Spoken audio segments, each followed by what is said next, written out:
Buenas tardes, hermanos. Dios los bendiga. Qué alegría volvernos a reunir por este medio. Y vamos a esperar que el Señor nos bendiga en gran manera a través de esta enseñanza que hemos titulado El final de los dioses falsos. Ya estamos terminando con este tema y hoy vamos a iniciar esta parte del final de los dioses falsos. Quiero invitarlos a que abramos nuestras Biblias en unos pasajes que el Señor nos bendiga a través de ellos, a través de la palabra del Señor, nos regale una bendición y nos permita gozarnos delante del Señor en esta tarde, ya que el Señor está con nosotros. Bendito Padre Celestial, te adoramos y te glorificamos, Señor. Te damos gracias, Dios, por este momento, por este tiempo que tú nos regalas. Gracias, Señor, por bendecirnos. Gracias, Señor, por permitirnos estar reunidos en este lugar, a través de este medio, para compartir tu palabra, Señor, y también para aprender más y más de ti, Señor, maravilloso. Te damos gracias, Señor. Bendigo a cada pastor que está acompañándonos en esta tarde, que lo que tú nos vayas a enseñar en este día sea de gran bendición para cada uno de nosotros. Te adoramos y te glorificamos, Señor, en el nombre maravilloso de Jesús. Amén y amén. Quiero invitarles a compartir un pasaje que está en el libro de Isaías, capítulo 41, versículo 10. Dice, no temas, porque yo estoy contigo. No desmayes, porque yo soy tu Dios que te esfuerzo. Siempre te ayudaré, siempre te sustentaré con la diestra de mi justicia. Pasaje muy pertinente para el tema que vamos a tratar hoy, que se llama el final de los dioses falsos. Y lo primero que tenemos que tener en nuestro corazón es una palabra que nos diga que nosotros no debemos tener temor, porque Dios está con nosotros. Dios está con nosotros. Les coloqué a través del WhatsApp también que pudiéramos leer 2 capítulos del libro de Génesis para poder desarrollar el tema que vamos a desarrollar, y eran los capítulos 31 y 32 del libro de Génesis. Como el título de esta charla se llama El final de los dioses falsos, vamos a ver cómo es que podemos finalizar, cómo podemos desplazar a esos ídolos que hay en nuestro corazón y permitir que el Señor ocupe ese lugar. Entonces, vamos igualmente con una narrativa bíblica que está en Génesis, capítulo 32, pero tiene unos antecedentes en el capítulo 31 y tiene que ver con un hombre que se llama Jacob. Y ya tratamos a Jacob la semana pasada, pero hoy vamos a acercarnos a Jacob desde otra perspectiva. De pronto muchos no aceptan lo que vamos a decir en esta tarde, porque a veces chocamos con nuestras estructuras mentales que llegamos a tener y a veces no aceptamos otras posiciones. Yo les voy a pedir un poquito de paciencia frente a esto. Vuelvo a repetir, hay veces aceptamos o no aceptamos la cosa, depende desde la óptica en que la veamos. Pero hay algo que es muy corriente en nuestra vida. Primero, si nosotros nos imaginamos que nuestra alma es como una casa y hay ídolos en todos los cuartos, tenemos que imaginarnos que nuestra alma es como una casa donde en cada cuarto tenemos un ídolo. ¿Por qué? Porque a veces nosotros preferimos nuestra propia sabiduría a la sabiduría de Dios. A veces nosotros preferimos nuestros propios apetitos que a la voluntad de Dios. A veces nosotros preferimos nuestra propia reputación en lugar de honrar a Dios. Y normalmente tendemos que las relaciones humanas sean más influyentes, sean más importantes que Dios mismo para nosotros. Hoy nosotros queremos vivir estando bien con todo el mundo, tener muy buenas relaciones con las personas y a veces pensamos que las relaciones son más importantes que Dios mismo en nuestras vidas. Por eso les decía que a veces estos temas no nos gusta aceptarlos de manera gozosa también. Muchos inclusive hacen de sus enemigos su Dios. Entonces, a veces nosotros preferimos pactar con el enemigo. Un enemigo, no estoy diciendo el que nosotros tradicionalmente conocemos en la iglesia, sino aquella persona que es contraria a mí, que tiene ideas diferentes y a veces nosotros queremos agradarle a él para estar en un buen posicionamiento. Y ciertamente el corazón humano, decíamos en nuestra primera sesión, es una fábrica que produce ídolos al por mayor.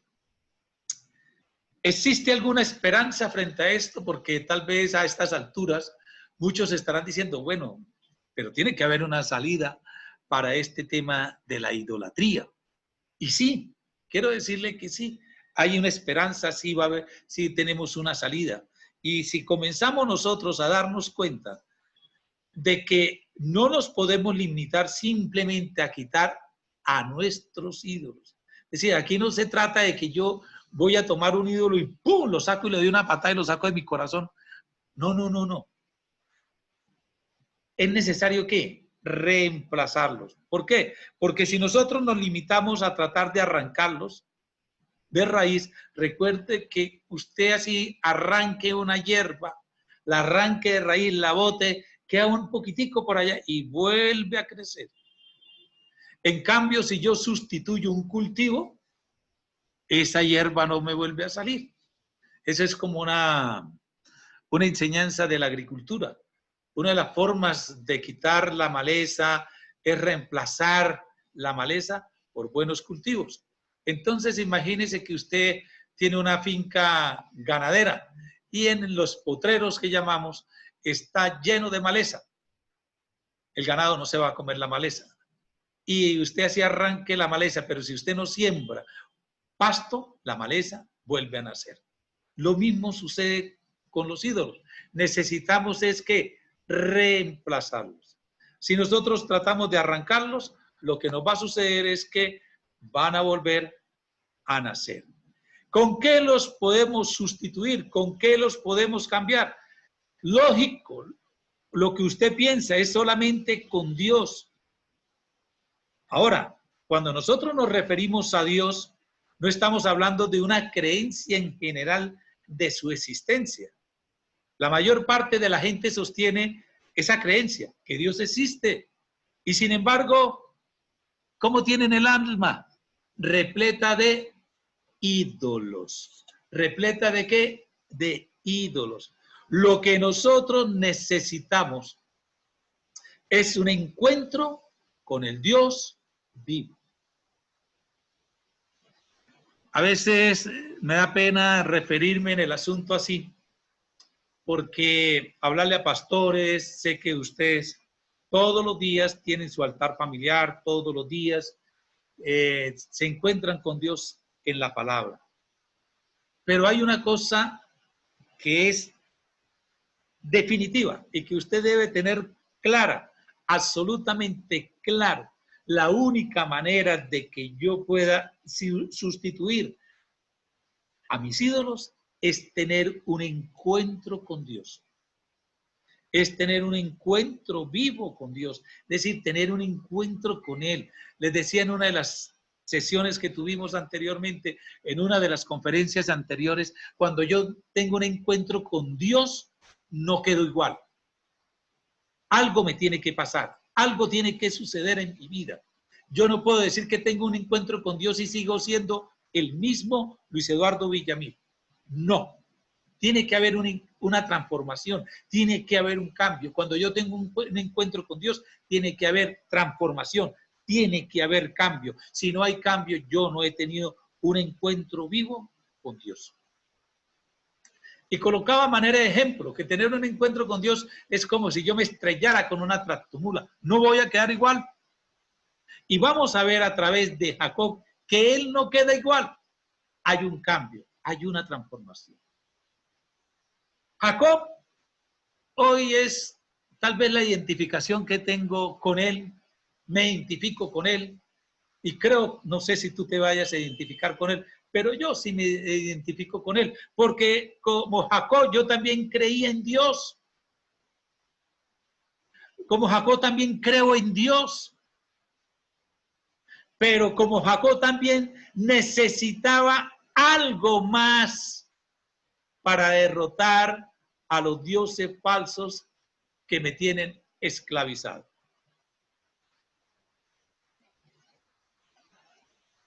Y esa historia, ¿dónde la vamos a encontrar? En Génesis capítulo 32. Y esta es una de las narraciones más poderosas y dramáticas que hay en la Biblia. También es una de las más misteriosas, pero lo que sí es claro es que se destaca como el centro mismo de la vida de Jacob. Por eso me identifico con Jacob. Necesito y sigo necesitando. He tenido encuentros vivos con Dios que me han transformado, pero quiero tener uno más como lo tuvo Jacob. Y nosotros les hice el favor también que leyéramos el capítulo 31 de Génesis. Porque es que en el capítulo 31 de Génesis usted se encuentra con la narrativa donde Jacob habla de Dios. Y eso nos sucede a nosotros como creyentes, como ministros. Hablamos de Dios, pero a veces nos falta tener un encuentro con el Dios vivo. Por ejemplo, capítulo 31 de Génesis, versículo 3. Dice, también Jehová dijo a Jacob, vuélvete a la tierra de tus padres y a tu parentela, y yo estaré contigo. Dios le hablaba ¿a quién? A Jacob. En el versículo 5 dice al final, mas el Dios de mi padre ha estado conmigo. Nosotros decimos fácilmente, Dios está conmigo, Dios camina conmigo. Versículo, estoy en el capítulo 31 narrando todos los versículos donde Jacob habla de Dios, de Jehová. Y dice el versículo 11, y me dijo el ángel de Dios en sueños, Jacob, alza, Jacob. Y yo dije, heme aquí, versículo 12, y dijo, alza tus ojos y verás, alza tus ojos y verás. Versículo 13, yo soy el Dios de Betel, donde tú ungiste la piedra y de donde me hiciste un voto. Levántate ahora y sal de esta tierra y vuélvete a la tierra de tu nacimiento. Versículo 16. El pasado que acabé de leer es el versículo 13. Versículo 16. Porque toda la riqueza que Dios ha quitado a nuestro padre, nuestra es y de nuestros hijos. Le dicen las esposas a Jacob. Ahora pues, haz todo lo que Dios te ha dicho. Decir, Jacob discipuló su familia. Versículo 24. Y dice también la palabra, y vino Dios a Labán, arameo, y le habló. Mire cómo en este capítulo 31 nos encontramos en una narrativa de muchos versículos donde Jacob tiene encuentros con Dios, habla con Dios, pero Jacob todavía necesita tener un encuentro más grande con Dios. Y Jacob va a caminar y en este capítulo 31 es cuando él decide que, porque Dios me dijo, Dios me habló que tengo que salir de ¿qué? De la tierra donde estaba con Labán. Jacob había huido a un país lejano y a pesar de muchas luchas había prosperado allí. ¿Cuántos años dice la Biblia? Dice el mismo Jacob a Labán, yo te he trabajado 20 años. Trabajé por cada una de tus hijas 7, 7 y 2, y 7 son ¿qué? 14 más 6 años trabajé. Es decir, Jacob duró por fuera de su tierra 20 años y le trabajó a Labán durante 20 años. ¿Trabajó con quién? Con su tío. Y su tío y sus primos ahora sentían ¿qué? Resentimiento, ahora se sentían celosos ¿de quién? De Jacob, porque Jacob estaba teniendo ¿qué? Bastantes bienes. Y entonces Dios habla con Jacob y él entiende y comprende que ha llegado el momento en que tiene que marcharse. Se tiene que ir. Se tiene que ir de esa tierra. ¿Y para cuál tierra? Porque el Señor le dijo, tiene que volver a tu tierra. El Señor le dice a Jacob, tiene que regresar a la tierra de donde tú saliste, a la tierra de tus antepasados. Es decir, él se tiene que ahora ir ¿a qué? A enfrentarse con su hermano Esaú. Y si él no sale de esta tierra donde está con Labán, tal vez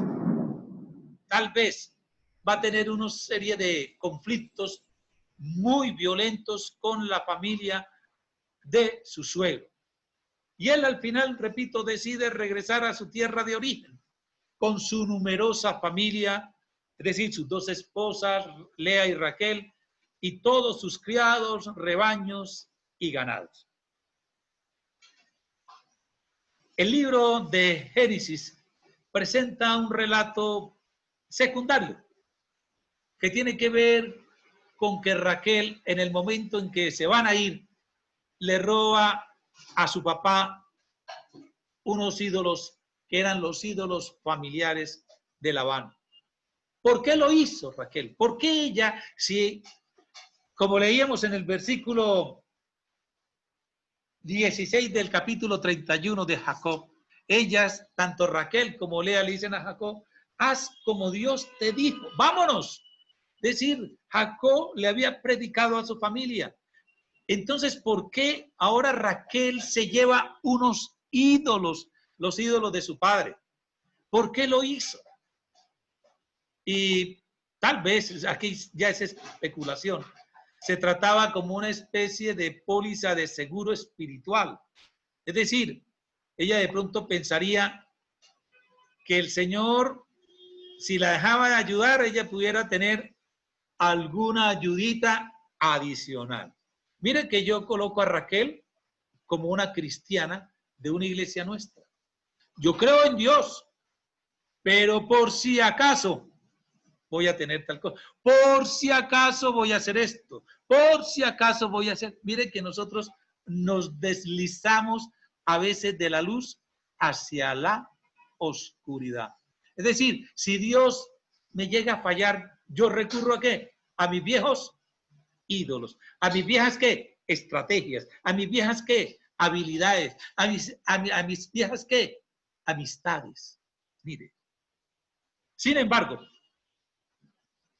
no es posible añadir al Señor una vida como un cerco más para impedir el fracaso. Recuerde una cosa, Dios no es un recurso más a utilizar para que nos ayude a llevar adelante nuestra agenda. No. Déjame ver. Dios es mi único recurso. Dios es siempre para mí una agenda totalmente nueva.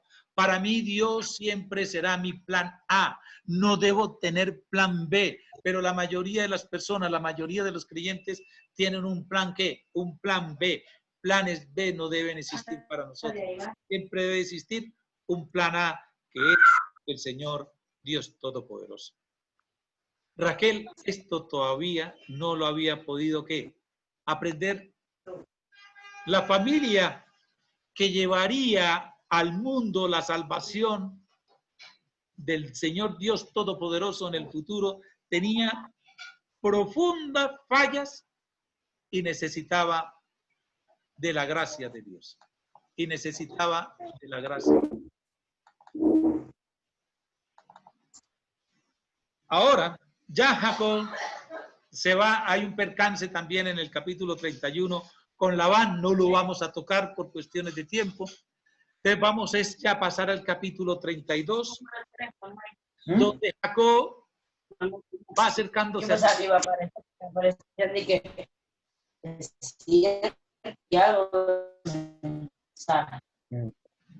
y él se va acercando a su tierra y recibe una noticia muy alarmante. ¿Cuál es la noticia? Está en el capítulo 32, versículo 6. Por favor, hermano, el que tiene el micrófono lo cierra. Yo le agradezco para que no haya interferencia. Dios lo bendiga.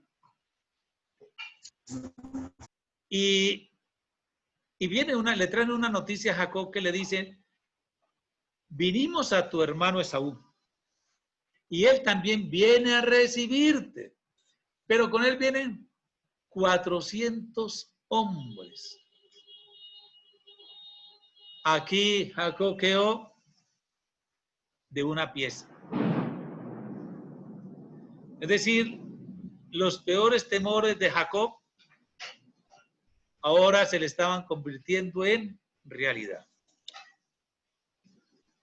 ¿Cuál otro motivo pensaba Jacob tendría Esaú para venir a mi encuentro con un ejército? Jacob solamente se da el mismo la respuesta, sino es ¿para qué? Para atacarme. Simplemente él viene con ese combo, ¿es a qué? Atacar. Aquí vuelve y aparece el plan B de Jacob. Recuerde que en el capítulo 31, Jacob tiene conversaciones con Dios, Dios le habla, Dios le muestra, el ángel del Señor se le aparece. Es decir, tiene una relación con Dios, pero cuando llega el momento de la verdad, cuando llega el momento de una decisión, cuando llega el momento de la angustia, cuando llega el momento de crisis, recurre al plan B. Y eso nos sucede igual a nosotros. Por eso hoy me identifico con Jacob. Porque cuando estoy en momentos de dificultad, recurro ¿a qué? Al plan B. Quiero recurrir ¿a qué? A mi estrategia. ¿Y qué fue lo que hizo Jacob? De inmediato se puso ¿qué? En acción. De inmediato se puso ¿qué? Armar su estrategia. Recuerde. Él primero le pide ayuda a Dios. Y después le envió a Esaú algunos de sus siervos con una gran cantidad de presentes. Mire, él va y le dice, Dios, yo necesito que tú me ayudes. El Padre, tú que eres el Padre de mis antepasados, Abraham, Isaac, Señor, llévame a mi tierra en paz. Pero yo me armo su estrategia. ¿Cuál es su estrategia? Entonces él quiere ahora ¿qué? Mandarle a Esaú, le manda ¿qué? Unos emisarios con unos regalos. Y esos emisarios regresan. Sí, tu hermano viene y viene a encontrarte contigo, pero trae un ejército de 400 hombres. Entonces, ¿qué decide hacer Jacob? Empieza a dividir a su familia por mitad y a sus acompañantes, pensando, sí, Esaú ataca a la mitad de los suyos, a la mitad de mi familia, que es un grupo, la otra mitad tendrá la oportunidad de ¿qué? De escapar. Si él ataca a un grupo, los otros huyen y no todos van a morir. Después de que él hizo todo su estratagema, armó toda su estrategia, su plan B, Jacob, el plan de Jacob, no el plan de Dios, el plan de Jacob. Después de haber hecho todos esos preparativos y de haber enviado por delante a sus dos mitades de familia, se sentó para pasar solo la noche. ¿Y qué noche va a tener Jacob? ¿Qué noche la que va a tener él ese día?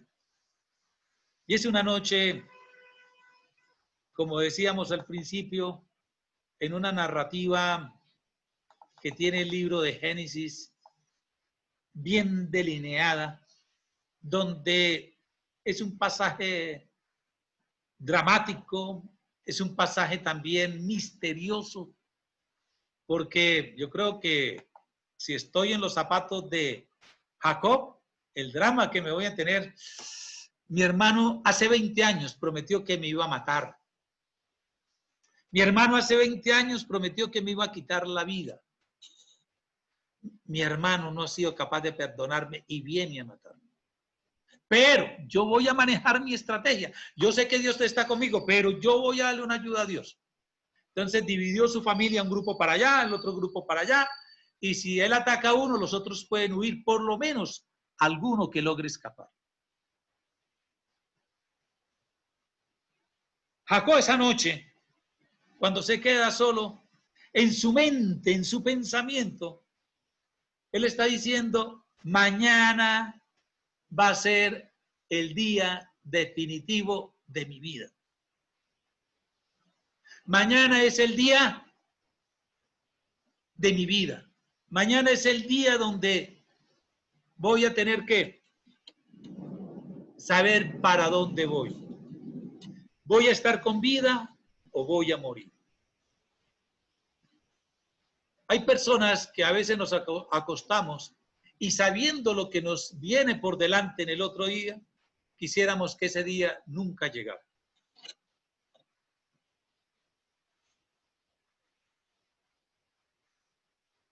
Jacob, toda su vida, esos 20 años que estuvo donde Labán, estuvo batallando con Esaú. Toda la vida de Jacob estuvo batallando con Esaú. Toda la vida de Jacob fue una lucha con Esaú. ¿Desde dónde? Desde el vientre materno. Recuerda ya que la palabra del Señor nos decía que desde el vientre ellos tenían una lucha. Los gemelos luchaban desde el vientre materno. Luchaban en el vientre de Rebeca. Y según iban creciendo, Jacob peleaba con Esaú por el favor y el amor de su padre. También luchaba por la honra y el liderazgo en la familia. Estos dos gemelos siempre habían luchado. Y Jacob siempre había batallado en toda su vida con Esaú. Y mañana él va a tener un encuentro con Esaú. Mañana se van a encontrar los gemelos frente a frente. Por eso, en esa noche, Jacob está pensando, mañana es el día definitivo de mi vida. A Jacob esa noche se le vinieron los recuerdos como un torrente a su cabeza. Y él veía en sus recuerdos, en sus pensamientos, que su padre favorecía constantemente a Esaú. Él veía que su padre favorecía más a Esaú, que tenía más cuidados con Esaú, que tenía más favoritismos con Esaú. Y tal vez eran muy pocas las cosas que Isaac le daba a Jacob. Y esa situación que vivió Esaú con Jacob frente a la relación con su padre Isaac, nosotros anteriormente habíamos dicho que muy pocas las cosas que pueden herir más a un hijo es el favoritismo. Nosotros decíamos que tal vez no hay algo tan destructivo en un hijo como mostrar favoritismo hacia otro. Llegó el día en que Isaac tenía que extenderle la bendición a Esaú por aquello que nosotros llamamos la primogenitura, que materialmente significaba que al primogénito se le da más propiedades que a los otros miembros de la familia. Sin embargo, Jacob, con el patrocinio de su señora madre, se disfraza como si fuera Esaú. Se vuelve un usurpador. Le quita el puesto a Esaú. ¿Para qué? Para engañar a su padre, y logra engañar a su padre. Su padre estaba casi ciego. De acuerdo a nuestro mundo de hoy, diríamos, no tiene perdón, Jacob. Fuera de eso, aceptó usurpar el puesto del hermano y se aprovechó de que el papá era un pobre viejo ya mayor de edad y además ciego para engañarlo. Muchas personas a Jacob en este momento lo condenan. Y Jacob lo hizo solamente el tiempo suficiente para escuchar que su papá le extendía la bendición. ¿Para qué? Para después salir huyendo. Recordemos que cuando Esaú descubre lo que sucedió, juró que mataría a Jacob. Jacob había tenido que huir para salvar ¿qué? Su vida. Para salvar ¿qué? Su vida. ¿Cuántos años duró fuera de casa? 20 años. 20 años. Pero ¿por qué le robó Jacob la bendición a Esaú? Y decíamos que en este tiempo moderno se hace difícil entender los motivos que Jacob tuvo para hacerlo. Y con toda seguridad, yo sé que muchos lo están pensando así, que Jacob sabía que esa estrategia se iba a descubrir de inmediato. Y que Isaac nunca le iría a dar mayores propiedades que a Esaú, su hermano. Jacob solamente quería era tener una reafirmación ceremonial de que él era también un primogénito de Isaac. Entonces, era lo que él estaba buscando, ser que bendecido. Entonces uno se diría en esta época moderna, oiga, Jacob estuvo dispuesto a perder tanto por tan poco.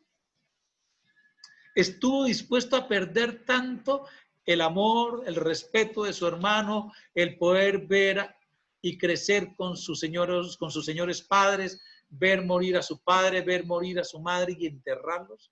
Él se la perdió muchísimo por poco. ¿Valió la pena? ¿Valió la pena? Pero yo no sé si vale la pena para ti. Pero tal vez, y lo vuelvo a repetir, me identifico con Jacob. Jacob soñaba, quería escuchar que su padre le dijera, hijo, me complazco en ti más que en ninguna otra persona en el mundo. ¿Cuánto deseaba Jacob escuchar esa frase, esa bendición? Hijo, yo te amo, yo me complazco en ti más que cualquier cosa en el mundo, que las fincas, más que el ganado, más, ¿no? ¿Cuánto Jacob quería escuchar eso? Y yo no sé si eso para ti es poco o es mucho.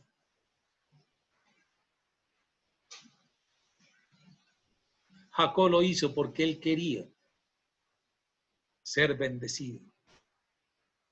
Y hermano, yo creo y estoy convencido que todo ser humano necesita ser bendecido. Todo ser humano necesita ser bendecido. La vida de Jacob había sido una larga lucha para recibir bendición. Por eso cuando tocamos el tema de Lea, yo les decía en esa tarde, no quiero ser un apologista de Jacob, no quiero ser un defensor de Jacob, pero hoy me identifico con Jacob porque lo quise dejar al final. ¿Por qué me identifico con Jacob? Porque Jacob es cualquier ser humano que siempre ha deseado y ha luchado por recibir la bendición. ¿Cuántos seres humanos están necesitando hoy escuchar una palabra de bendición?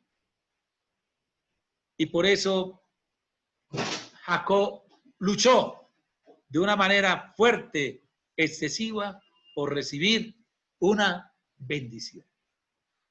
Por eso había luchado ¿con quién? Con Esaú. Había luchado también ¿con quién? Con Labán. Para encontrar esa bendición, ¿en dónde? En la belleza de Raquel. Jacob seguía estando necesitado y vacío por dentro. No él pudiera tener ¿cuántas mujeres? 4. ¿Cuántos hijos? En ese momento iban 12, 11 varones y una mujer. Pero por las relaciones de Jacob por dentro en su familia eran ¿qué? Tormentosas, era una lucha, era una pelea. Jacob era un hombre que estaba necesitado, un hombre que estaba vacío por dentro. Cuando tú no tienes la bendición, te sientes así, necesitado y vacío. Y ahora se halla en camino su hermano Esaú. El hombre que se había interpuesto entre él y el amor de su padre. El hombre que se había interpuesto entre él y su herencia. El hombre que se había interpuesto entre él y su destino. El hombre que se había interpuesto entre él y su felicidad. Él está a punto de encontrarse con su hermano Esaú. ¿Cuándo? En la mañana siguiente. Jacob está en ese momento con su cabeza hecha un 8. Está sentado, pensativo, en medio del desierto. Y él sabe, no hay nada que hacer. Su hermano Esaú viene a encontrarse con él. Hoy, dice Jacob, hoy en esta noche tengo conciencia que mañana me voy a encontrar con mi realidad.